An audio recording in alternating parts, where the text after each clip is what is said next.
Bismillahirrahmanirrahim. 10 perkara yang wajib diketahui selama bulan Ramadan. Karena kita 2 pekan ke depan insyaallah, kalau Allah Subhanahu wa taala takdirkan kita masih mendapatkan Ramadan, maka seorang muslim harus mengetahui apa saja rahasia-rahasia di bulan Ramadan, tentunya untuk menambah semangat kita menghadapi bulan Ramadan. Ma'asyiral muslimin yang dimuliakan Allah Subhanahu wa taala, yang pertama Ramadan wa syahrus siyam. Ramadan dan bulannya orang yang banyak berpuasa. Di dalam Al-Quranul Karim Allah Subhanahu wa taala berfirman, Ya ayyuhalladzina amanu taqullaha haqqa ya ayyuhalladzina amanu kutiba alaikumus siyam kama kutiba alal ladzina min qablikum la'allakum tattaqun. Wahai orang-orang yang beriman, panggilan dalam Al-Quran itu hanya ada 2. Pertama ya ayyuhan nas, dan yang kedua ya ayyuhalladzina amanu. Wahai manusia dan wahai orang-orang yang beriman. Di dalam ayat ini Allah Subhanahu wa taala mengatakan ya ayyuhalladzina amanu. Apa bedanya? Kalau ya ayyuhan nas itu umumnya mencakup seluruh manusia, baik mukmin ataupun kafir. Dan biasanya panggilan yang umum ya ayyuhan nas itu sifatnya makkiyah. Maksudnya turun sebelum hijrah Nabi. Dan biasanya perintah setelahnya adalah bicara tauhid. Beda dengan ya ayyuhalladzina amanu, wahai orang-orang yang beriman, itu umumnya madaniyah, ayat yang turun di kota Madinah. Dan biasanya perintah setelahnya bicara tentang hukum, tentang sholat, puasa, zakat, dan begitu seterusnya. Maka dalam ayat ini Allah Subhanahu wa taala mengatakan ya ayyuhalladzina amanu, wahai orang-orang yang beriman. Artinya khitab di sini khusus, tidak kepada semua orang, hanya untuk orang-orang yang sudah menerima Islam, orang-orang yang beriman. Maka siapapun yang merasa beriman hendaklah terpanggil dengan ayat ini. Ya ayyuhalladzina amanu kutiba alaikumus siyam. Kalimat kutiba itu artinya diwajibkan. Tetapi kalimat kutiba biasanya diwajibkan kepada perkara-perkara yang berat. Allah tidak mengatakan wujiba alaikum, diwajibkan kepada kalian, tetapi kutiba. Kalimat kutiba, saya ulangi, tidaklah Allah Subhanahu wa taala menggunakan kalimat ini dalam Al-Quran kecuali pada perkara-perkara yang sangat berat. Seperti Allah mengatakan kutiba alaikumul qital, diwajibkan kepada kalian perang. Tidak semua orang ingin perang, dan tidak semua orang punya keberanian untuk perang. Makanya perang itu berat. Kutiba alaikumul qisas, diwajibkan kepada kalian qisas. Tidak semua orang ingin diqisas. Maka di sini juga Allah mengatakan kutiba alaikum as-siyam, diwajibkan kepada kalian puasa karena puasa itu memang berat. Kalau solat itu hanya 5 menit, paling lama 10 menit begini. Tapi puasa itu berat, masalahnya dari terbit fajar sampai terbenam matahari, lama. Makanya terkadang ada orang yang tidak terbiasa puasa itu tersiksa dia. Makanya karena puasa ini adalah ibadah yang berat, mengandung kesabaran, makanya Allah Subhanahu wa taala menggunakan kalimat kutiba, diwajibkan kepada kalian berpuasa. Kama kutiba 'alal ladzina min qablikum, sebagaimana diwajibkan kepada umat sebelum kalian. Artinya bahwa puasa itu bukan hanya syariat Islam saja, tapi nabi-nabi sebelum Rasul sallallahu alaihi wasallam pun diperintahkan berpuasa. Tapi yang jelas bahwa kaifiyahnya berbeda.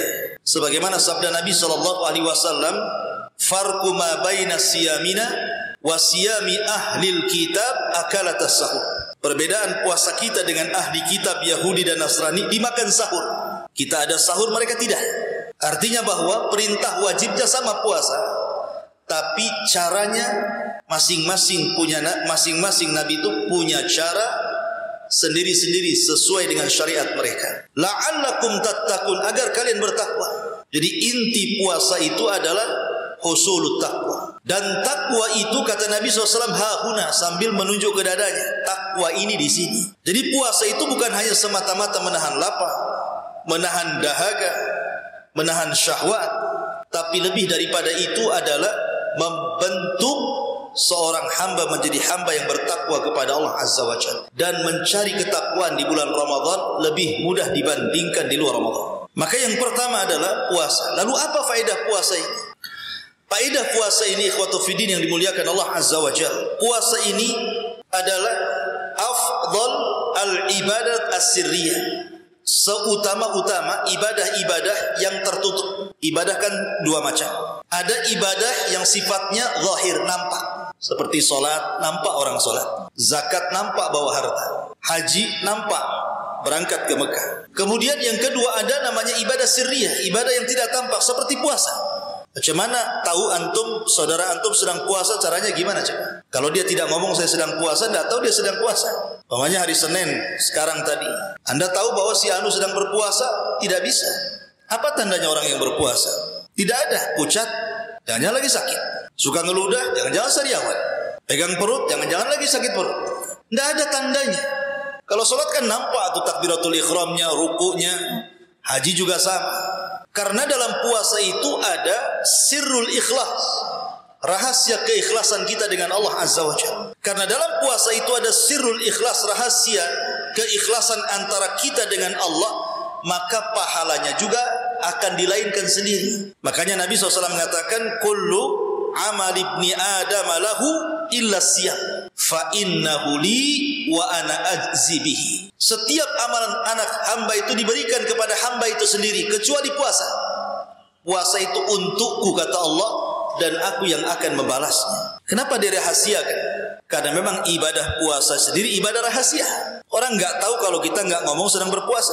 Jadi sini ada pelajaran besar bahwa dalam puasa itu dilatih keikhlasan kita. Kemudian lebih daripada itu, bayangkan ikhwan, dalam sebuah hadis Nabi SAW, Rasul bersabda, "Ma min 'abdin yasumu yawman fi sabilillah illa ba'adallahu bidzalika al-yawm wajhahu 'anil nari 70 kharifah." Tidaklah seorang hamba berpuasa satu hari saja dalam rangka di jalan Allah Subhanahu wa taala, kecuali Allah akan jauhkan orang yang berpuasa ini wajahnya dengan api neraka 70 kharifah, 70 musim. 70 kharifah, 70 musim. Itu satu hari itu puasa. Maka puasa itu faedahnya menjauhkan kita dari neraka. Kalau 70 musim, ada yang mengatakan kharifah itu 70 tahun. Itu satu hari itu, kali satu bulan. Menunjukkan bahwa orang yang berpuasa itu betul-betul dijauhkan dari neraka oleh Allah Azza wa Jalla. Oleh karena itulah maka sungguh-sungguhlah dalam berpuasa, karena puasa itu menjauhkan kita dari neraka, dan Allah mengatakan faman zuhziha 'anil nar wa udkhilal jannah faqad faz. Siapa yang dijauhkan dari neraka otomatis dimasukkan ke surga, dan itulah kesuksesan yang nyata. Ma'asyiral muslimin yang dimuliakan Allah Azza wa Jalla. Kemudian kalau kita melihat faedah puasa lagi, puasa itu membentuk kepekaan sosial. Alhamdulillah, antum di Batam ini mungkin merasakan puasa itu Ramadan saja. Tapi ada saudara-saudara kita mungkin di Afrika sana atau di mana, Ramadannya itu tiap bulan. Karena susahnya cari makan, kelaparan, negerinya miskin. Puasa tiap hari. Kalau kita kan sebulan saja mungkin ya, selama setahun itu Ramadan saja. Karena makanan banyak. Artinya ada di antara hamba-hamba Allah Subhanahu wa taala yang mengalami puasa terus-menerus, kelaparan. Maka puasa itu membentuk kita supaya kita merasakan apa yang mereka rasakan. Ali radhiyallahu anhu suatu ketika bernazar, ketika salah seorang putranya sakit, kalau tidak Hasan Husain. Nazarnya, kalau Allah Subhanahu wa taala sembuhkan penyakit Hasan ataupun Husain, maka saya akan berpuasa 3 hari berturut-turut. Itu nazarnya Ali radhiyallahu anhu. Maka ketika kemudian Allah takdirkan sembuh nih putranya itu, maka Ali pun kemudian memulai melaksanakan nazarnya, berpuasa di hari pertama. Fatimah radhiyallahu anha ketika itu memang kesulitan ekonomi, akhirnya bekerja kepada seorang Yahudi, membuatkan makanan untuk orang Yahudi. Kemudian setelah dia bekerja tentu dapat imbalan. Lah imbalannya ini kemudian digunakan untuk membuat makanan, untuk berbuka, makanan yang lezat, makanan yang enak untuk dia dan suami yang sedang berpuasa. Ketika datang waktu iftar, tiba-tiba kemudian pintunya diketuk. Pas dibuka, rupanya seorang miskin yang sedang kelaparan. Maka Fatimah memberitahu Ali radhiyallahu an bahwa di pintu ada orang miskin yang kelaparan. Bagaimana ini? Kata Ali radhiyallahu an, bagaimana kalau kita berikan makanan lezat yang untuk iftar kita ini kepada dia. Akhirnya kemudian diberikan kepada orang miskin. Sementara Ali dan Fatimah hanya memakan aswadan, kurma kering dan air putih. Kemudian keesokan harinya berpuasa lagi dan Fatimah bekerja lagi kepada seorang Yahudi itu. Kemudian dikasih imbalan. Kemudian dibelikan makanan lagi yang lezat untuk iftar nanti sore. Ketika datang waktu iftar, rupanya diketuk lagi pintunya. Pas dibuka rupanya anak yatim sedang kelaparan. Kata Ali radhiyallahu anhu, bagaimana kalau makan nanti kita berikan kepada anak yatim itu? Kata Fatimah, enggak apa-apa. Akhirnya diberikan kepada anak yatim itu. Terpaksa Ali dan Fatimah memakan aswadan lagi, kurma kering dan air putih. Kemudian hari ketiga terulang lagi. Yang mengetuk pintu rupanya tawanan Badar, orang kafir, lapar dia. Maka yang harusnya kemudian untuk iftar yang ketiga ini makan lezat, rupanya ada tawanan perang yang sedang lapar. Kata Ali, ya sudah, kita kasihkan makanan itu untuk dia. Ali kembali memakan aswadan, tamar, kurma kering dan air putih. Subhanallah, 3 hari berturut-turut. Dari mana kita tahu kisah ini? Kisah ini menjadikan turun Al-Quran. Kisah Ali ini menjadikan sebab turun Al-Quran dalam surah Al-Insan. Allah Subhanahu wa taala mengatakan, yufuna bin nadri wa yakhafuna yawman kana syarruhu mustatira wa yut'imuna ta'ama ala hubbihi miskinan wa yatiman wa asira innama nut'imukum liwajhillah la nuridu minkum jazaan wala syukura inna nakhafu min rabbina yawman abusan qamtarira ila akhiril ayat. Mereka pun memenuhi nadarnya, maksudnya Ali radhiyallahu an dan Fatimah, dan takut akan suatu hari yang azabnya merata di mana-mana. Dan mereka pun memberikan makanan yang disukainya kepada siapa? Pertama, miskinan, kepada orang miskin di hari pertama. Wa yatiman, hari kedua anak yatim. Wa asira, hari ketiga orang yang ditawan. Sambil berkata, sesungguhnya kami memberikan makan kepadamu hanyalah karena mengharap keridhaan Allah. Kami tidak mengharap balasan dan terima kasih dari kamu. Sungguh kami takut azab pada hari ketika orang berwajah masam dipenuhi kesulitan. Lihat kisah ini menjadikan orang peka jadinya kan. Ali radhiyallahu anhu puasa dari pagi sampai sore, dia merasakan lapar. Ketika melihat anak yatim, melihat orang miskin, melihat tawanan perang yang kelaparan, akhirnya apa? Wa yu'siruna ala anfusihim walau kana bihim khasasa. Diberikan kepada orang lain walaupun dia sendiri susah. Jadi puasa itu mengajarkan kita kepekaan sosial. Kalau seandainya kemudian orang itu berpuasa tapi bakhil, berarti tidak mengajarkan puasanya kepada kedermawanan. Padahal Nabi SAW kalau datang puasa itu dikatakan oleh Aisyah radhiyallahu anha, kana ajwadun nas. Rasul itu orang paling dermawannya manusia ketika datang Ramadan itu. Luar biasa. Ini yang pertama, Ramadan dan puasa, dan banyak lagi nanti kita tambah-tambah. Yang kedua, Ramadan itu ikhwan adalah kesempatan kita untuk mampu melawan musuh-musuh kita. Musuh manusia itu ada 3. Pertama hawa nafsu, yang kedua syaitan, dan yang ketiga al-a'dah. Musuh-musuh dari luar seperti munafik, orang-orang kafir, 3-tiganya bisa dikalahkan di bulan Ramadan. Dan itu susah dikalahkan di luar Ramadan. Yang pertama hawa nafsu. Hawa nafsu bisa dikalahkan dengan puasa.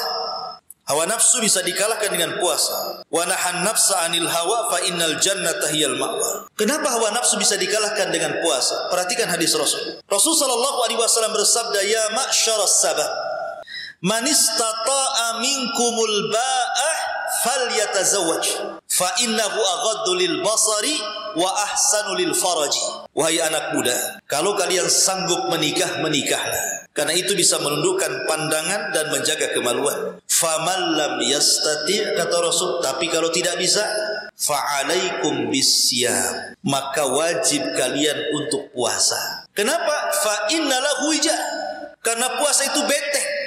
Benteng kita dengan hawa nafsu. Kemudian juga kalau kita melihat macam-macam hawa nafsu, yang paling bahaya itu kan 4. Hawa nafsu yang paling bahaya itu 4. Pertama, kasratul aqli, banyak makan. Yang kedua, ya termasuk kasratul aqli wasyurbi, banyak makan dan minum. Yang kedua, kasratul kalam, banyak bicara. Yang ketiga, kasratul manam, banyak tidur. Yang keempat, kasratu mukhalatatin nas. Banyak bergaul dengan manusia. Ini sebab hawa nafsu terbesar. Pertama, banyak makan dan minum. Karena kalau orang terlampau kenyang, makan dan minum, tidak dijaga sama sekali, maka dia akan malas untuk ibadah. Orang yang banyak makan, apalagi hobi kuliner gitu, ini akan menyulitkan orang untuk ibadah. Dan Ramadan mengurangi itu. Mengurangi makan minum. Gimana mau makan minum? Ditahan, tidak boleh makan minum. Dari pagi sampai sore tak boleh makan minum. Yang kedua, banyak bicara. Karena orang yang banyak bicara itu banyak salahnya biasanya. Orang kalau banyak bicara itu mesti banyak keplesetnya. Kalau banyak keplesetnya, banyak dosanya. Kalau banyak dosanya pasti neraka tempatnya kan itu. Lah ketika puasa, orang malas bicara. Coba saja orang puasa. Saya aja ceramah siang-siang udah kehausan. Malas orang bicara itu. Kemudian juga kasratul mana. Banyak tidur. Orang puasa itu harusnya susah tidur kan, lagi lapar dia. Anehnya orang yang puasa tidur aja. Kita ada ya. Harusnya orang yang puasa susah tidur. Karena orang lapar tuh susah tidur biasanya. Mungkin sengaja malamnya begadang sampai sahur ya. Di malam siangnya ditidurkan sekali. Kemudian kasratu mukhalatatin nas. Banyaknya bergaul dengan manusia. Kalau di luar Ramadan antum janji dengan kawan jam seberapa saja di warung kopi mana saja bisa. Coba kalau siang-siang Ramadan diajak jalan, mau enggak? Mikir deh. Ya, jadi 4 hawa nafsu ini terkalahkan di bulan Ramadan dengan puasa. Dari sini menunjukkan bahwa sedikit banyak hawa nafsu bisa ditekan. Karena hawa nafsu kan tidak bisa dihilangkan, hanya bisa ditekan. Kemudian yang kedua, syaitan. Syaitan itu bisa kita lawan di bulan Ramadan. Nabi SAW bersabda, "Idza ja'akum Ramadan, futihat abwabul jannah, wa ghuliqat abwabun niran, wa suffidati syayatin." Apabila datang bulan Ramadan, pintu surga dibuka lebar-lebar, pintu neraka ditutup rapat-rapat. Setan diikat. Setan diikat. Anda kalau mau kelahi dengan orang, yang satu diikat, yang satu lepas. Takut yang mana tuh? Yang satu diikat di tiang, yang satu tadi ikat. Kita suruh ngelawan. Enak yang mana tuh mentungnya? Enak yang diikat apa yang lepas? Enak diikat lah kan? Dia harus tidak bisa apa-apa. Mau dipentungi pun tidak bisa apa-apa dia. Jadi karena setan sedang diikat, lebih mudah untuk melawan daripada dia lepas. Yang kedua, malam hari di bulan Ramadan kita ada sholat tarawih. Artinya orang yang sedang sholat tarawih itu memperbanyak baca Quran. Kemudian selepas sholat tarawih ada tadarus lagi. Dan orang yang membaca Quran itu paling tidak disukai syaitan. Makanya lihat orang yang meruqyah, apa yang dibaca? Quran. Lari dia setannya itu. Makanya ketika kemudian Ramadan banyak orang yang membaca Quran di mana-mana, maka syaitan semakin jauh dari hamba-hamba Allah Subhanahu wa ta'ala. Dari sini kita bisa melawan syaitan. Kemudian yang ketiga, melawan al-a'da, musuh-musuh dari luar, munafik, orang-orang kafir contohnya. Saya belum pernah membaca sebuah sejarah peperangan yang selalu dimenangkan Allah Subhanahu wa ta'ala kecuali perang di bulan Ramadan. Banyak peperangan kaum muslimin itu yang banyak ditolong dan dimenangkan rata-rata terjadi di bulan Ramadan. Contoh 2 saja perang yang sangat besar yang dengan 2 perang ini menjadikan kejayaan Islam. Pertama perang Badar, yang kedua Fathu Mekah. Dua-duanya terjadi di bulan Ramadan. Sampai Allah abadikan dalam Al-Quran, "Idza ja'a nasrullahi wal fath." Apabila datang pertolongan Allah di Badar dan Fathu Mekah. Badar terjadi 17 Ramadan. Fathu Mekah juga sama terjadi di bulan Ramadan. Dua-duanya Allah menangkan. Dan itu yang menentukan perang jaya dan tidaknya Islam di zaman itu. Dari sini menunjukkan bahwa kita bisa melawan banyak musuh di sini. Makanya kenapa kemudian bulan Ramadan disebut Syahrul Intisar, bulan kemenangan. Bagi yang sungguh-sungguh melawannya ya. Salahnya banyak juga kemudian di bulan Ramadan harusnya orang puasa dia pula tak puasa. Harusnya orang sholat tarawih sibuk pula main-main di luar gitu. Jadi dia rugi orang seperti ini. Ini yang kedua. Yang ketiga, bahwa Ramadan itu terkumpul semua ibadah yang disebut dengan arkanul Islam. Rukun-rukun Islam itu semua bisa dilakukan di bulan Ramadan. Syahadat paling banyak diucap di bulan Ramadan. Salat paling banyak dilakukan di bulan Ramadan. Puasa, memang Ramadan sendiri adalah bulan puasa. Zakat, sedekah paling banyak dilakukan di bulan Ramadan. Termasuk juga haji. Apa maksudnya haji di sini? Nabi SAW bersabda, "Al-umratu fi Ramadan ta'dilu hajjata ma'i." Umrah di bulan Ramadan itu pahalanya sama dengan haji bersama Rasul di wadah. Dan tidak ada umrah terbanyak kecuali Ramadan. Coba antum umrah 10 akhir Ramadan lebih banyak dibandingkan ketika haji yang berjubel di haram itu. Kenapa? Karena pahalanya sebanding dengan haji. Bukan hanya haji saja, haji bersama Nabi di Wada. Makanya kemudian para ulama mengatakan Ramadan wa jami'ul arkan. Semua rukun Islam pahalanya ada di bulan Ramadan. Rukun Islam. Di zaman Rasul ada seorang wanita menangis gara-gara tidak ikut haji bersama Rasul. Karena haji umrah Nabi SAW kan 4 kali ya. Kemudian ditutup dengan haji wada. Jadi wanita ini menangis gara-gara tidak bisa haji bersama Rasul. Tetapi wanita ini pernah umrah Ramadan bersama Rasul. Kemudian wanita ini mengatakan, ya Rasulullah, begini dan begitu. Saya ada halangan. Pokoknya intinya dia tidak bisa haji bersama Rasul. Sehingga dia menangis. Kata Nabi SAW, bukankah engkau pernah umrah bersamaku di bulan Ramadan? Kata wanita ini, ya. Dari sinilah sebab Rasul mengatakan al-umratu fi Ramadan ta'dilu hajjata ma'i. Umrah di bulan Ramadan sebanding dengan haji bersama. Luar biasa.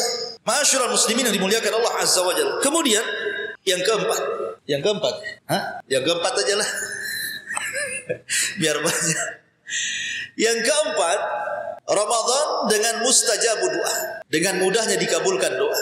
Perhatikan ikhwatu fiddin muliakan Allah Azza wa Jalla, ayat Al-Baqarah ayat 187. Wa idza sa'alaka ibadi anni fa inni qarib. Ujibu da'watad da'i idza da'an falyastajibu li wal yu'minu bi la'allahum yarshudun. Dan apabila hamba-hambaku bertanya kepada wahai Muhammad tentang aku, maka sesungguhnya aku dekat.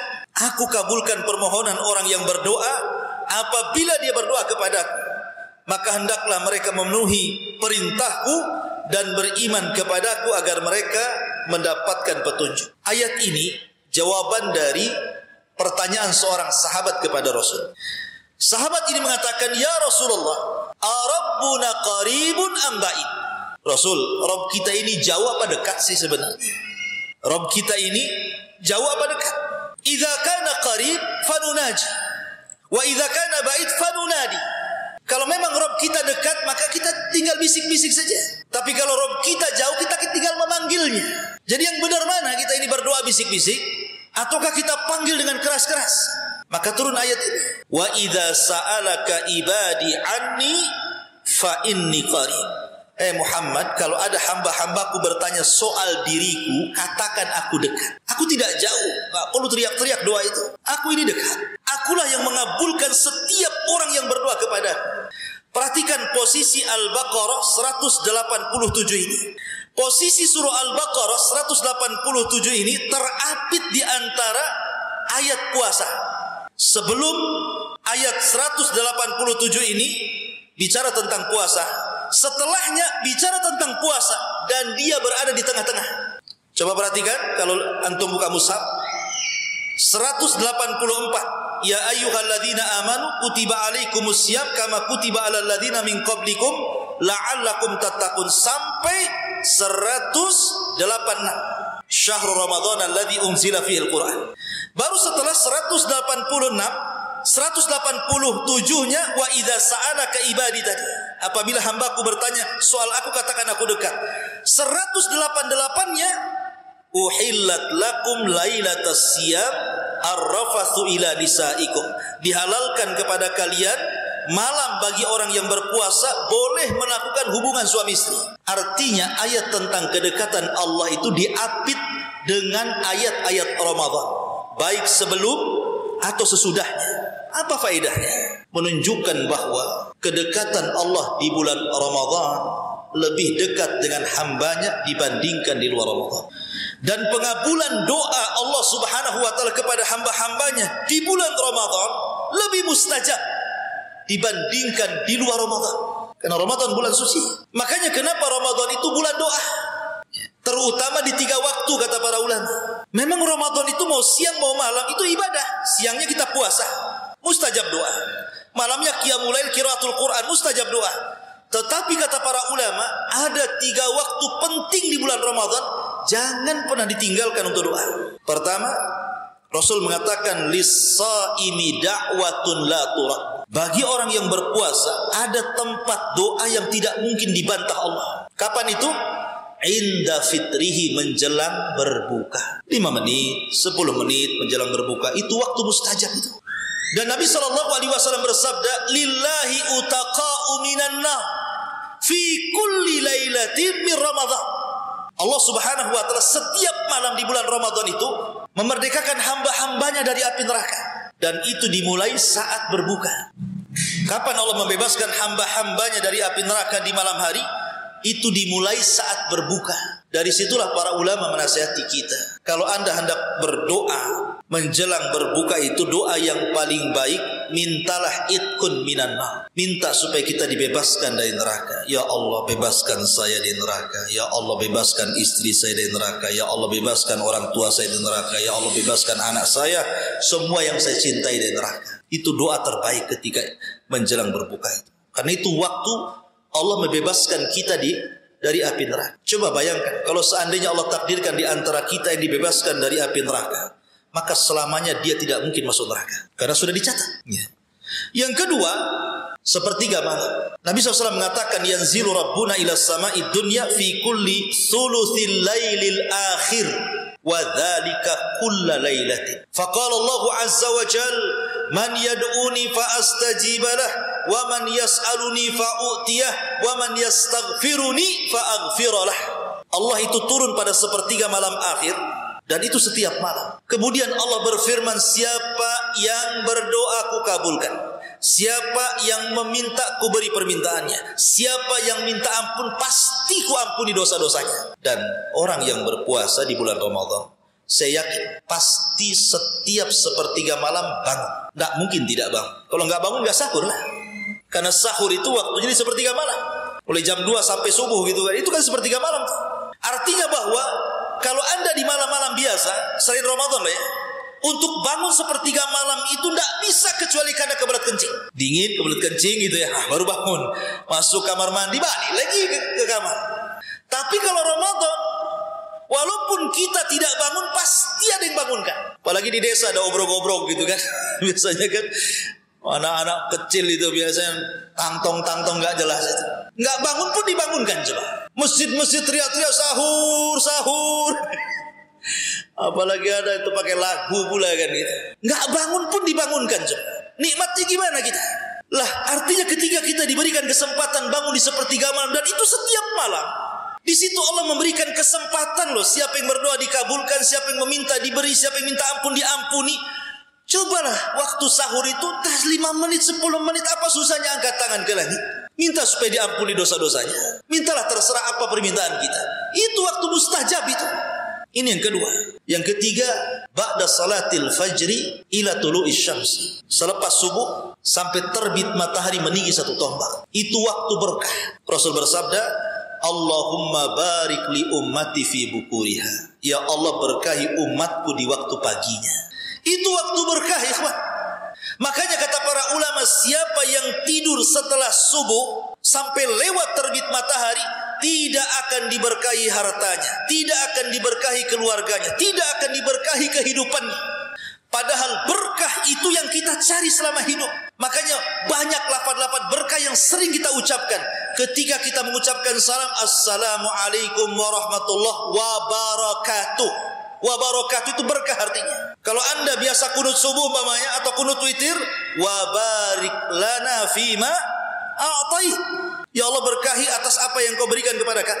Kalau Anda datang kepada orang yang menikah, selesai akad, barakallahu lakuma wa baraka alaikuma wa jama'a bainakuma fi khairin. Semoga Allah berkahi kalian berdua. Berkah doa itu. Tidak usah dirinci semoga banyak anaknya, banyak. Tidak perlu. Karena belum tentu banyak anak itu berkah. Berapa banyak yang punya anak 10-10-10-nya jadi penjahat. Gak berkah. Banyak harta gak berkah. Yang kita perlu itu keberkahan. Makanya Ayub alaihi salatu wassalam, ketika dia baru disembuhkan dari penyakitnya itu, 18 tahun penyakitnya itu, dia sabar. Ketika dia mandi, disembuhkan penyakitnya betul-betul. Dikembalikan kesehatannya, dikembalikan masa mudanya, dikembalikan anak-anaknya, dikembalikan hartanya. Akhirnya Ayub kaya lagi, anaknya banyak lagi, badannya sehat lagi. Mandilah Ayub di sungai. Setelah mandi di sungai, ternyata turun hujan. Bukan hujan air, rupanya hujan itu belalang emas Jaradun minadz dzahab. Belalang. Hujan belalang, emas semua. Coba bayangkan, emas turun dari langit berupa belalang. Sama Ayub dikutip-kutip itu emas-emas itu. Ketika itu Allah mengatakan, ya Ayub, tidakkah cukup nikmat yang sudah kuberikan kepada? Sudah kukembalikan lagi kesehatanmu, sudah kukembalikan hartamu, anak-anakmu, kebunmu, pembantumu. Masih kurang cukup kamu Ayub? Lihat jawab Ayub. Bala ya Rabb, walakin la ghina li an barakatik. Ini jawaban Ayub. Bala ya Rabb, walakin la ghina an barakatik. Iya wahai Rabb, cukup, tetapi aku tidak pernah cukup dengan berkahmu. Jadi sedekah Ayub, benar kata Ayub, kita ini mencari berkah di dunia ini. Apa yang antum cari? Berkah. Maka Abdurrahman bin Auf radhiyallahu an ketika dipersaudarakan dengan Sa'd bin Rabi, kemudian hendak dibagi rumahnya, dibagi kebunnya, istri-istrinya mau dibagi. Tapi Abdurrahman mengatakan, barakallahu fi ahlika wa malik, dullani ala suq. Semoga Allah berkahi dirimu, keluargamu, hartamu, saya tidak perlu. Tunjukkan aku ke pasar. Ketika kita mendoakan orang lain dengan berkah, maknanya doa itu kembali kepada orang yang berdoa.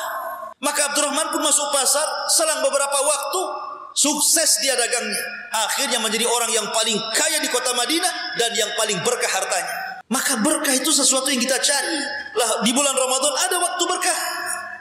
Maka jangan pernah tidur selepas subuh sampai terbit matahari. Bahkan kalau kita biasakan di bulan Ramadan, sabda Nabi SAW, barang siapa yang salat subuh berjamaah kemudian tidak beranjak dari tempatnya, dia berzikir, dia baca Quran sampai terbit matahari, biarkan meninggi satu tombak, lakukan salat syuruk 2 rakaat, kata Rasul, pahalanya kahajjati wal umrati taman-taman, persis seperti haji dan umrah sempurna. Luar biasa. Maka Ramadan adalah syahrud doa, perbanyak doa. Kemudian yang nomor 5, masyarul muslimin yang dimuliakan Allah Azza wa Jalla. Ramadan bukan hanya itu saja, bukan hanya syahrul doa, tapi Ramadan juga ikhwatu fiddin mengingatkan kita kepada hari akhir. Ketika antum dikumpulkan di padang mahsyar, tidak ada makan, tidak ada minum. Di padang mahsyar itu tidak ada makanan, tidak ada minuman, lapar dan haus. Matahari di atas kepala, 1 mil, keringat bercucuran. Maka ketika kita berpuasa di bulan Ramadan, kita diingatkan kepada hari itu. Hari di mana kita tidak akan makan dan minum. Maka ketika orang berpuasa itu harusnya diingatkan dengan hari itu. Makanya kenapa Ramadan itu disebut syahrut taghyir, bulan mudah orang itu merubah diri. Karena hidayah itu paling banyak di bulan Ramadan. Syahrul Ramadan alladzi unzila fihi al-Qur'an hudan linnas wa bayyinati minal huda wal furqan. Syahrul Ramadan alladzi unzila fihi al-Qur'an. Bulan Ramadan itu bulan diturunkan Al-Qur'an. Hudan sebagai petunjuk, dan petunjuk yang paling banyak diberikan Allah, dan yang menerima petunjuk di bulan Ramadan jauh lebih besar dibandingkan di bulan yang lain. Orang yang masuk Islam itu banyak di bulan Ramadan. Orang yang bertobat itu banyak di bulan Ramadan. Sampai-sampai artis saja tidak pakai jilbab di bulan Ramadan. Kenapa? Menghormati Ramadan. Walaupun habis Ramadan dicabut lagi kadang-kadang. Ya ikhwan, ada orang yang berubah itu walaupun hanya karena malu menghormati Ramadan, tapi kan dia berubah dia. Coba kalau seandainya perubahan itu diteruskan sampai di luar Ramadan, dapat hidayah terus dia. Ya wajar ikhwan. Kenapa kemudian manusia itu mudah berubah di bulan Ramadan? Jangan lagi manusia, alam semesta lo bisa berubah di bulan Ramadan. Alam semesta ini semua berubah di bulan Ramadan. Pintu langit terbuka semuanya. Pintu surga terbuka semuanya. Pintu neraka tertutup semuanya. Setan-setan diborgol. Ini terjadi perubahan luar biasa. Alam semesta, saat surganya, saat nerakanya, saat setannya lo berubah. Gimana kita tidak berubah? Oh, alam semesta saja bisa berubah, masa kita tidak bisa berubah? Makanya Ramadan itu syahrut taghyir. Karena kita diingatkan dengan padang mahsyar. Harus punya rasa takut. Sebelum kita betul-betul kelaparan di akhirat kan gitu. Maka buatlah perubahan di bulan Ramadan. Karena hidayah di bulan Ramadan itu lebih mudah. Dan itu kita saksikan ikhwan. Coba perhatikan. Salat yang paling banyak dilakukan selama setahun di bulan apa? Di bulan Ramadan. Sampai ada masjid ini walaupun lantai 2 tidak muat. Sampai keluar sampai pakai terpal lagi. Saking banyaknya. Belum lagi budaya orang baca Quran sama di zaman Rasul. Di zaman Rasul, jangan lagi di luar Ramadan. Jangan lagi di bulan Ramadan. Di luar Ramadan saja, di rumah-rumah kaum muslim itu keluar suara Al-Quran persis seperti suara tawon. Sampai Nabi SAW pernah keluar di luar Ramadan. Nabi mendengar bacaan Quran keluar dari rumah-rumah para sahabat. Tapi Rasul tertarik dengan satu rumah karena suaranya indah. Nabi SAW berdiri di rumah itu lama sekali. Dia dengarkan bacaan sahibul bait itu. Rupanya di dalam rumah itu adalah Abu Musa al-Ash'ari radhiyallahu. Indah sekali bacaan. Rasul sampai takjub. Sampai tidak terasa berdiri lama di malam itu sampai hampir mendekati subuh. Kemudian Nabi SAW setelah itu pulang sholat subuh. Setelah sholat subuh dia panggil Abu Musa al-Ash'ari dan mengatakan, ya Abu Musa, semalam aku berdiri di samping rumahmu. Sementara kau melantunkan Al-Quran, demi Allah, la sautuka kamizmar min mazamiri ahli Daud. Suaramu indah seperti Daud kalau melanggamkan Zabur. Kata Abu Musa, ya Rasulullah, kalau aku tahu kau ada di samping rumahku, ku indahkan lagi bacaan. Saya nggak tahu aja saya. Gitu. Tapi lihat tuh rumah-rumah para sahabat. Keluar Al-Quran, apalagi di bulan Ramadan. Tapi sayang di zaman sekarang ini sudah enggak. Paling di masjid-masjid saja. Kalau antum masuk perumahan itu yang keluar suara apa coba? TV dikeras-kerasin, dangdut macam-macam di situ. Nggak ada lagi suara Quran. Tapi di masjid-masjid alhamdulillah masih ada gitu kan di bulan Ramadan itu. Ada yang sampai jam 2. Nggak peduli tetangga-tetangga terganggu atau enggak, punya ngaji saja. Setelah dilihat di masjid rupanya kaset. Masyarul muslimin yang dimuliakan, intinya bahwa masih ada orang yang baca Quran itu paling banyak di bulan Ramadan. Di Ramadan itu jarang. Bahkan orang yang tidak baca Quran saja dia bisa mendengar Quran dibaca. Sedekah paling banyak dilakukan di bulan Ramadan. Banyak orang kalau sore-sore datang ke masjid bawa iftar.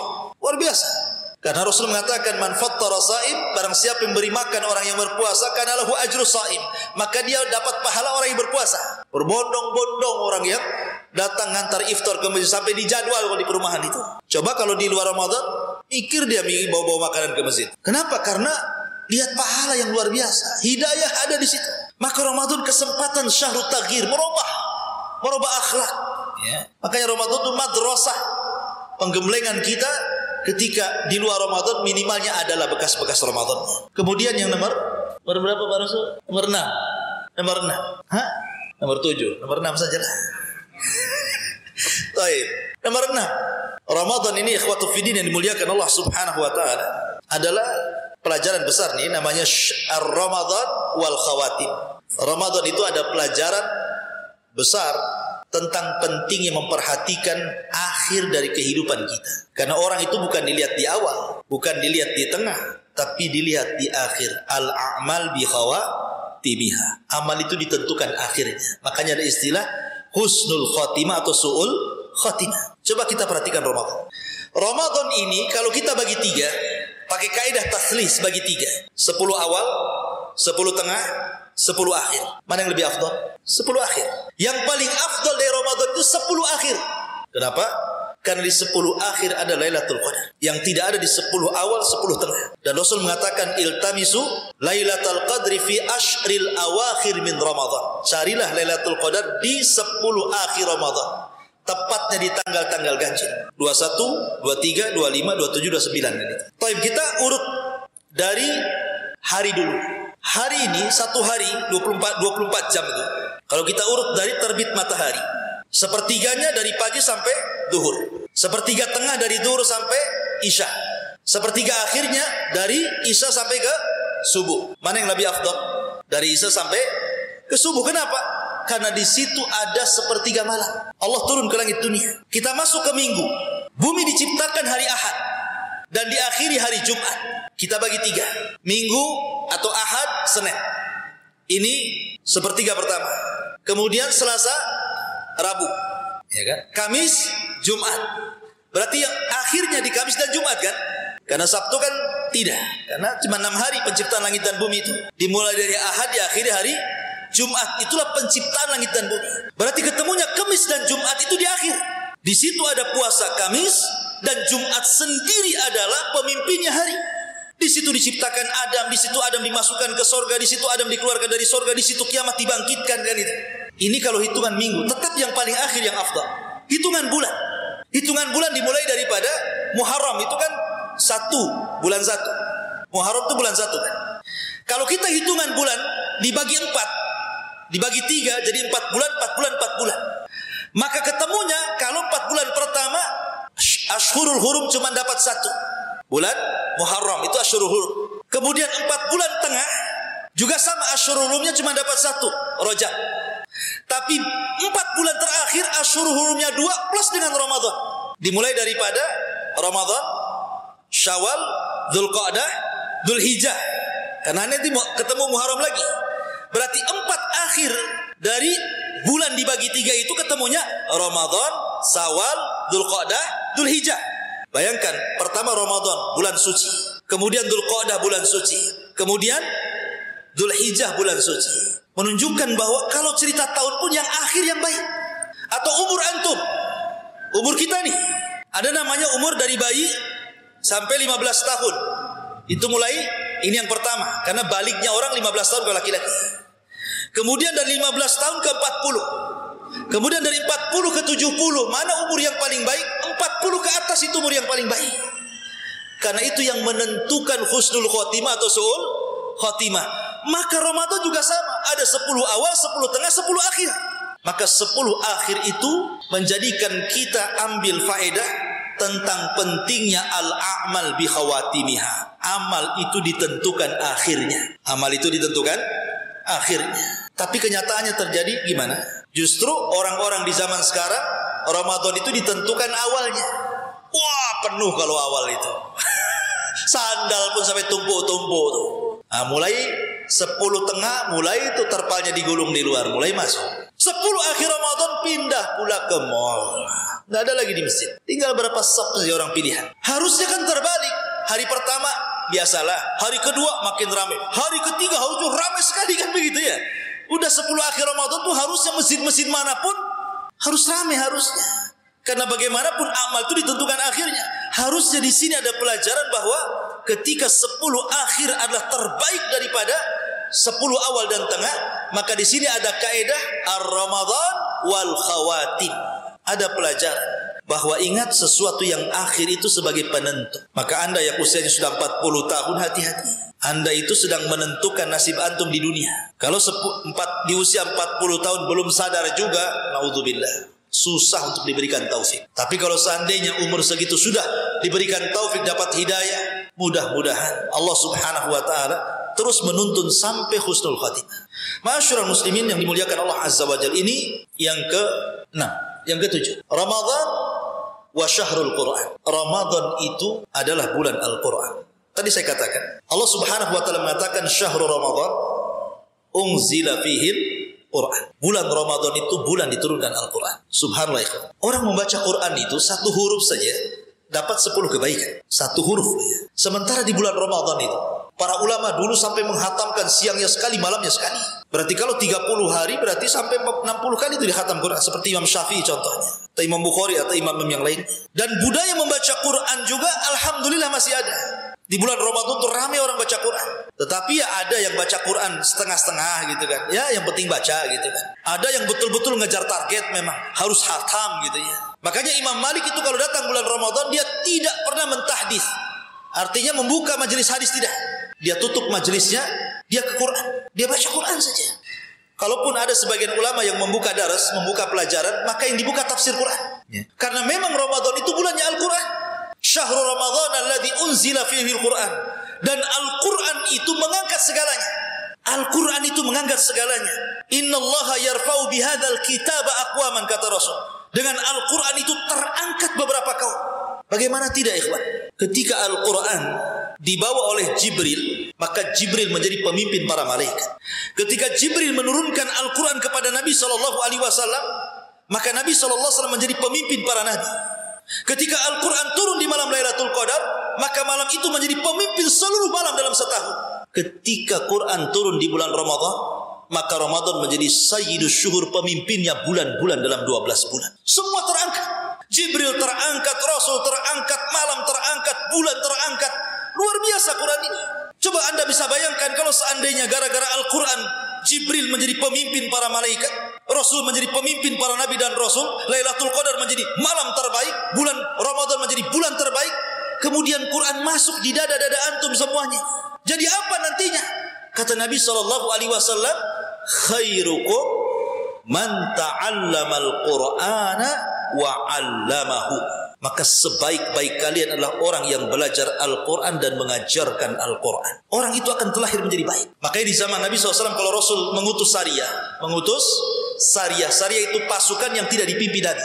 Maka yang pertama kali dites oleh Rasul itu bukan ketangkasan perang, bukan kamu bisa manah enggak, kamu bisa berkuda enggak, kamu bisa menombak enggak, kau sudah bunuh berapa orang, kau sudah perang berapa kali. Tidak. Seleksi untuk menjadi pemimpin perang bukan dari ketangkasan perang. Yang pertama kali ditanya Nabi SAW, kam hafidtum min kitabillah, berapa banyak Al-Quran yang kau hafal? Itu pertanyaan Nabi.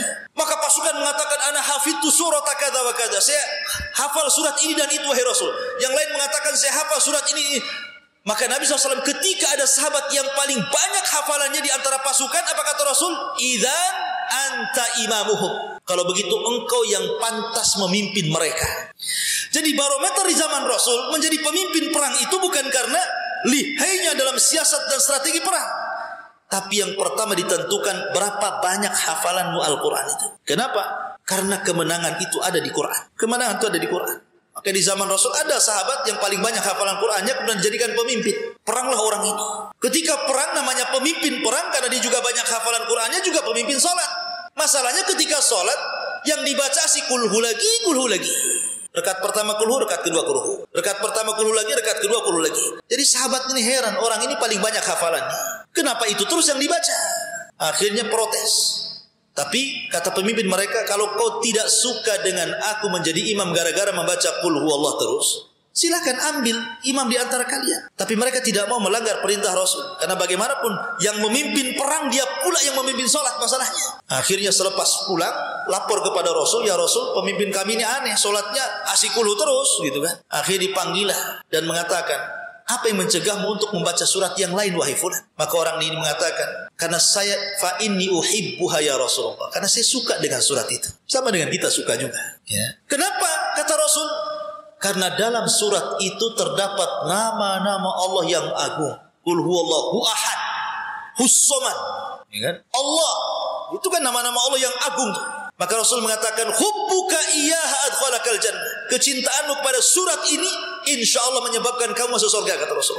Bahwa Nabi memilih seseorang itu karena Quran. Makanya ketika Amir Mekah datang kepada Umar bin Khattab radhiyallahu anhu di masa beliau menjadi Amirul Mukminin, Umar kaget bagaimana Mekah bisa ditinggal dan menghadap ke Madinah. Sehingga Umar mengatakan, kau tinggal Mekah, siapa yang menggantikan kamu di sana?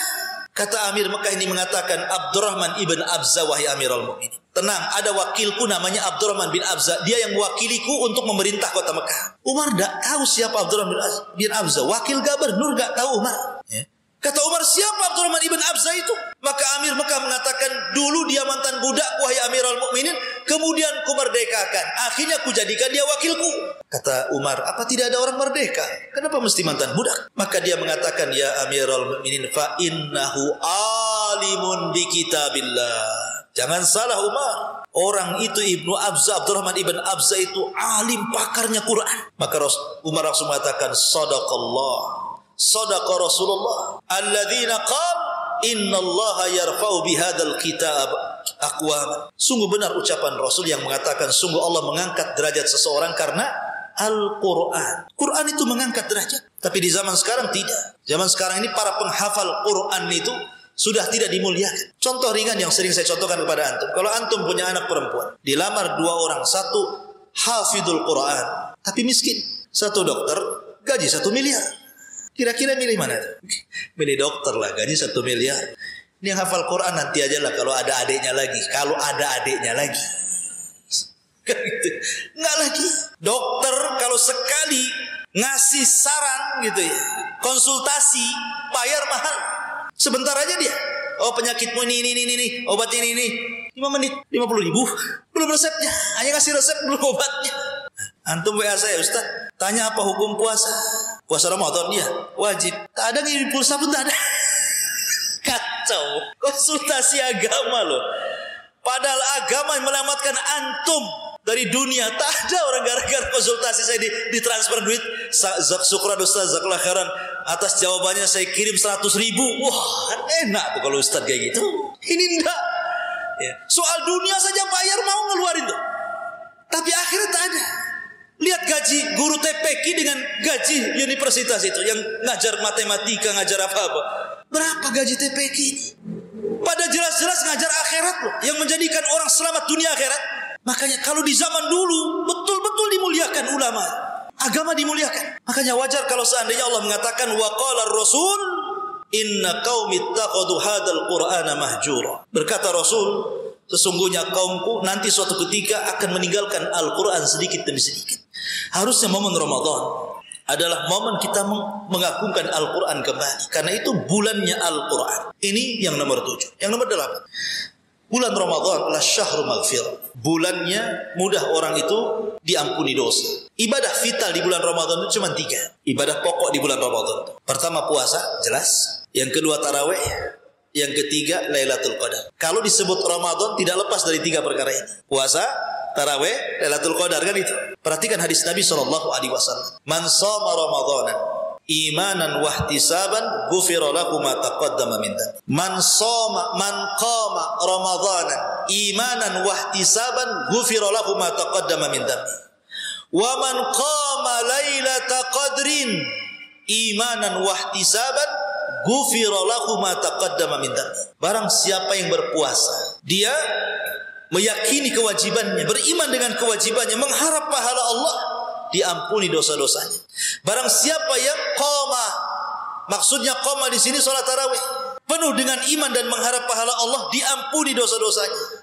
Barang siapa yang menghidupkan malam Lailatul Qadar, penuh iman dan mengharap pahala Allah, diampuni dosa-dosanya. Lihat, 3 hadis ini redaksinya hampir mirip. Yang satu bicara tentang puasa, yang satu bicara tentang tarawih, yang satu bicara Lailatul Qadar. Dan semuanya berfaedah mengampuni dosa kita. Makanya Ramadan diambil dari 3 huruf mim, ra, mim, dad. Ramadha yarmadu ramadanan. Kalau tasrifnya seperti itu. Artinya apa? Membakar. Apa yang dibakar? Yang dibakar itu dosa kita. Yarmadu dzunub, kata para ulama. Ramadan itu tempat pembakaran dosa. Dosa kita ini dihapus. Makanya Ramadan disebut Ramadan. Karena membakar dosa. Makanya sangat aneh kalau seandainya orang masuk di awal Ramadan, kemudian keluar Ramadan, kok satu dosa pun gak diampuni itu loh. Apa ada yang seperti itu? Ada. Makanya Jibril alaihi salatu wassalam, suatu ketika Rasul naik ke atas mimbar. Di mimbar pertama Rasul mengatakan amin. Naik ke mimbar kedua Rasul mengatakan amin. Naik ke mimbar ketiga Rasul mengatakan amin. Kemudian Rasul berceramah. Kemudian selesai ceramah, sahabat datang, ya Rasul, alama amanta. Rasul, kok ini amin-amin tadi di awal itu apa yang kau doakan? Kata Nabi SAW, ataniya Jibril. Oh, Jibril tadi datang. Dia memohon untuk diaminkan 3 doa. Salah satunya ragima anfu rajulin, summa ragima anfu rajulin, summa ragima anfu rajulin adraka Ramadan falam yughfar min dzunubi.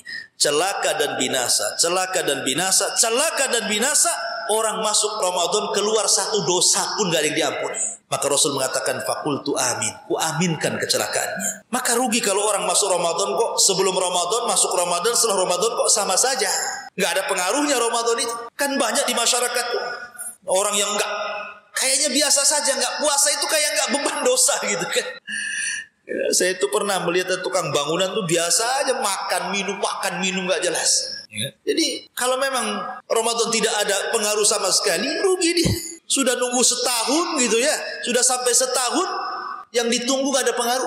Ramadan itu tempat kita diampuni dosa. Harusnya puasa kita menjadikan dosa kita terhapus, sholat malam kita menjadikan dosa kita terhapus, malam Lailatul Qadar juga sama. Ini yang nomor 8. Yang nomor 9, Ramadan itu tempat ajang kita untuk meraup pahala sebanyak-banyaknya. Karena tempat mudha'afatul ajr. Pahala-pahala kita itu mudah diganda-gandakan di bulan Ramadan. Pahala kita selama Ramadan itu hampir semua ibadah diganda-gandakan pahalanya. Maka kalau seandainya momen Ramadan tidak digunakan sebaik mungkin untuk beribadah, rugi dia, rugi.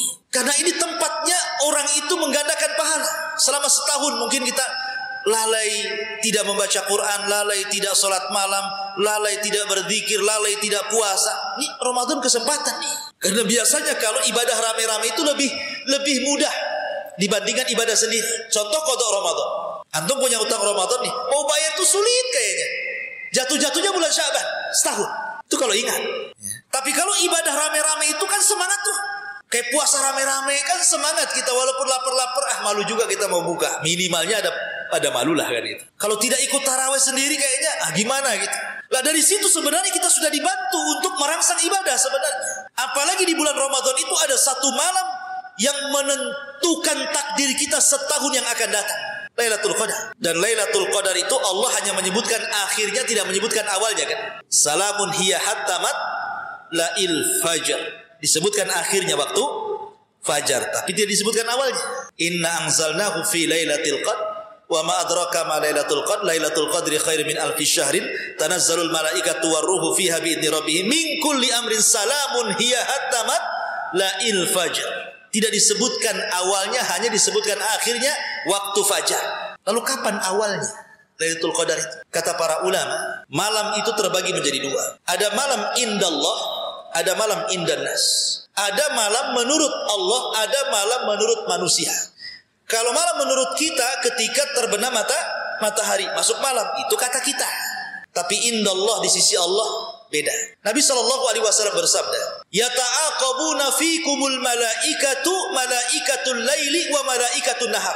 Allah memberikan tugas kepada para malaikat untuk mencatat kebaikan kita itu. Ada malaikat yang sipnya malam hari, ada malaikat yang sipnya siang hari. Ini khusus mencatat kebaikan, beda dengan raqib atid. Baik buruk dicatat dia. Tapi malaikat yang ditugaskan ini, yang malam sama yang siang ini khusus mencatat kebaikan saja. Ketemunya di mana? Ketemunya di dua solat. Pertama solat asar, yang kedua solat subuh. Allah berfirman kepada para malaikat, ma taraktum ibadi. Sedang apa kau tinggalkan hamba-hambaku? Maka malaikat ini mengatakan, atainahum wa hum yusallun wa taraknahum wa hum yusallun. Kami datang mereka sedang solat ya Rabb, kami tinggalkan pun mereka sedang solat.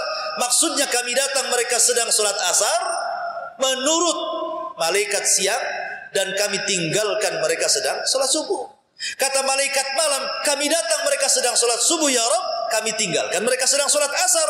Makanya orang yang menjaga dua solat ini, kata Rasul, man hafadha ala baradaini dakhalal jannah. Siapa yang menjaga dua solat asar dan subuh dipastikan masuk surga. Jadi Lailatul Qadar itu dimulai waktu asar, diakhiri waktu fajar. Ini Lailatul Qadar. Dan di malam itu kalau antum bisa menghidupkan satu malam, maka antum mendapatkan pahala seolah-olah antum beribadah 84 tahun atau bahasa Quran 1000 bulan. Khairun min alfi syahr. Usia kita loh belum tentu sampai 84 tahun. Banyak orang yang 70 tahun sudah meninggal. Kalau seandainya kita dapat malam Lailatul Qadar satu Ramadan saja, itu sudah membandingi usia kita loh ya. Gimana kalau seandainya usia antum sekarang sudah 40 tahun, kemudian mulai akil balik 15 tahun, sudah berapa lewat tuh Ramadan sama kita itu? Kalau setiap Ramadan antum mendapatkan Lailatul Qadar, kali saja kan begitu ya. 84 tahun kali 30 kali Ramadan. Berapa ratus tahun seolah-olah kita punya usia dan kita habiskan untuk ibadah, ikhwan. Luar biasa. Dari sini menunjukkan bahwa sebenarnya walaupun umat ini pendek-pendek usianya, umat dulu panjang-panjang, tapi kita umat yang pendek usia bisa menjangkau panjangnya usia umat dulu dengan cara mendapatkan Lailatul Qadar itu. Maka Ramadan adalah tempat kita untuk meraup pahala sebanyaknya. Kemudian yang terakhir, akhwatu fiddin muliakan Allah Subhanahu wa taala. Ramadan juga mengajarkan banyak hal, terutama dua sifat yang menjadikan orang masuk surga. Pertama sabar, yang kedua syukur. Dua sifat ini paling banyak Allah memasukkan manusia ke dalam surga karena kesabarannya. Makanya Allah mengatakan apa? Ketika para malaikat menyambut orang yang masuk surga, apa ucapan malaikat? Salamun alaikum bima sobartum fa ni'ma uqbaddar. Keselamatan bagi kalian, wahai penduduk sorga, karena kesabaran kalian. Artinya sabar ini yang paling banyak memasukkan orang ke sorga. Karena malaikat ngomong begitu. Ketika orang masuk sorga, itulah sambutan malaikat. Salamun alaikum bima sobartum, karena kesabaran kalian. Yang kedua syukur. Makanya para nabi itu banyak disifati dengan abdan syakura, hamba yang bersyukur.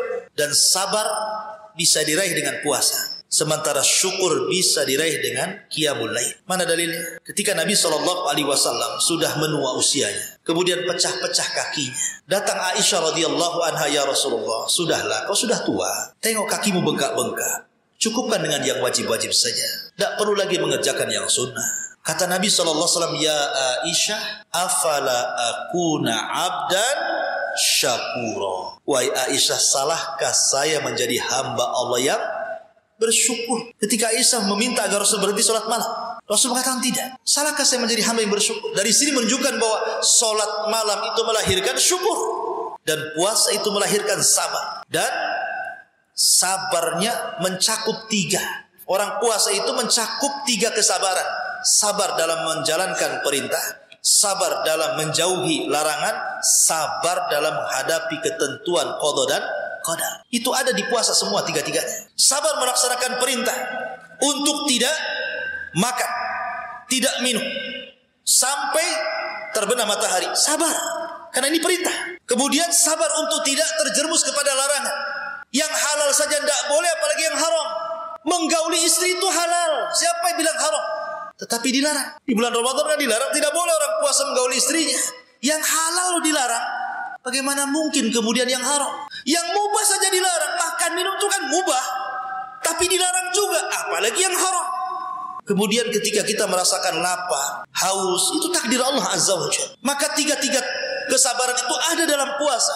Makanya kenapa puasa itu pahalanya tidak terkira, innama yuwaffas sabiruna ajrahum bighairi hisab. Ya. Sesungguhnya pahala bagi orang-orang yang sabar akan diberikan tanpa batas. Makanya puasa itu milikku, kata Allah, aku yang akan mengganjarnya. Begitu juga syukur. Maka 2 sifat ini terkumpul, penyabar dan bersyukur. Sabar dengan puasa, syukur dengan qiyam al-lail. Wallahu a'lam, dan banyak lagi faedahnya, tapi sudah jam 9.